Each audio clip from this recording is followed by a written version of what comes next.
Lors de la mise en œuvre d'un revêtement de sol souple, une découpe correcte est primordiale pour garantir la bonne tenue du joint soudé. Voici certaines règles à respecter lorsque vous prévoyez la mise en œuvre d'un revêtement de sol souple. Les rouleaux doivent être stockés verticalement. Si ce n'est pas possible, veillez à ce que la période de stockage soit la plus courte possible afin d'éviter un écrasement local. L'espace dans lequel le revêtement de sol sera posé doit être maintenu à une température ambiante de 15 à 28 degrés et à une humidité relative de l'air de 75% maximum. Ces conditions doivent être respectées quelques jours avant la pose et jusqu'à prise complète de la colle. La température minimum du support doit être de 3 degrés au-dessus du point de rosée. Il faut veiller à ce que cette température n'augmente pas sous l'effet d'un ensoleillement direct et garantir une ventilation suffisante pendant la pose. Sauf indication contraire du fournisseur, les côtés de production des bandes en linoléum ou PVC homogène doivent être émargés sur environ 1 cm. Les coupes se font au fur et à mesure, par superposition des bandes sur environ 1,5 cm. Le joint est tracé et éventuellement prédécoupé à l'aide d'un trusquin.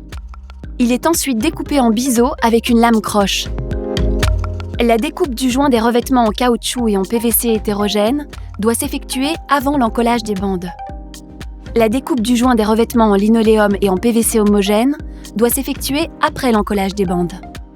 Lorsque le linoléum entre en contact avec la colle fraîche, il a tendance à se dilater en largeur et à se rétracter en longueur. C'est pourquoi on recommande de prévoir des ouvertures de joint d'environ 0,5 mm en largeur et une surlongueur de 1 mm par mètre courant lors de la découpe de longues bandes. Pour tous les revêtements en dehors du caoutchouc, vous pouvez utiliser la technique de soudure à chaud. Dans le cas des joints soudés à chaud, les bords des bandes doivent tout d'abord être chanfreinés, fraisés ou gougés au moyen d'un appareil adapté. Sauf mention contraire du fabricant, les joints sont fraisés sur environ 2/3 de l'épaisseur du revêtement. Attention à ne jamais dépasser la moitié du diamètre du cordon de soudure. Veillez également à bien aspirer les débris de fraisage.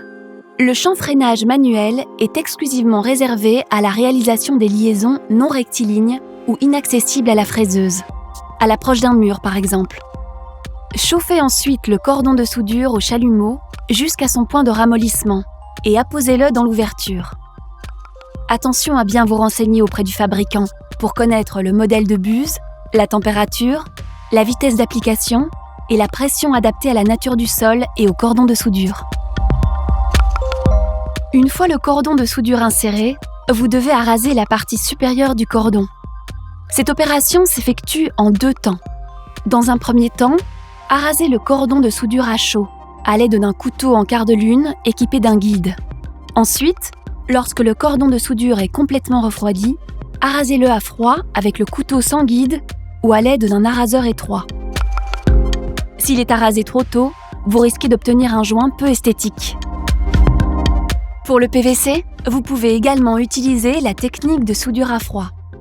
Cette technique de soudure ne requiert pas le chanfreinage du joint, mais exige une très grande précision d'exécution. Commencez par découper les bandes à vif, puis appliquez un ruban adhésif au droit du joint. Incisez le ruban au droit du joint à l'aide d'une lame croche.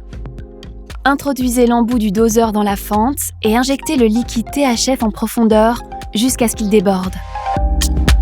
La manipulation du liquide THF requiert une grande prudence, car le moindre tachage, même rapidement enlevé, entraînera la formation de taches mates irrémédiables sur le revêtement. Respectez le temps de séchage indiqué par le fabricant, puis enlevez le ruban. Pour la soudure des revêtements de sol en caoutchouc, vous devez utiliser la technique de vulcanisation à froid. Les bandes doivent se chevaucher sur environ 3 cm. Tranchez ensuite la bande supérieure à 1 cm du bord avec un coupe-joint ou un cutter à lame droite. Veillez à bien entailler la bande inférieure lors de l'opération. Coupez enfin la bande inférieure avec une lame croche. Encollez les bandes et patientez jusqu'au séchage complet de la colle. Vous pouvez à présent passer à l'exécution du joint. Commencez par appliquer une cire incolore sur 2 cm de part et d'autre du joint. Fraisez le joint pour obtenir une gorge de 3 mm de large. La profondeur de cette gorge doit être égale à la moitié de l'épaisseur du revêtement. Préparez la pâte de vulcanisation selon les instructions du fabricant. Appliquez-la dans le joint à l'aide d'un pistolet à mastic et lissez immédiatement avec une spatule. Des bourrelets doivent se former de part et d'autre du joint. Retirez les bourrelets à la main après séchage. Vous trouverez notamment notre guide complet pour la bonne exécution des sols souples dans la note d'information technique 241. Buildwise vous accompagne. Faites appel à notre assistance technique et trouvez des informations et formations utiles sur buildwise.be.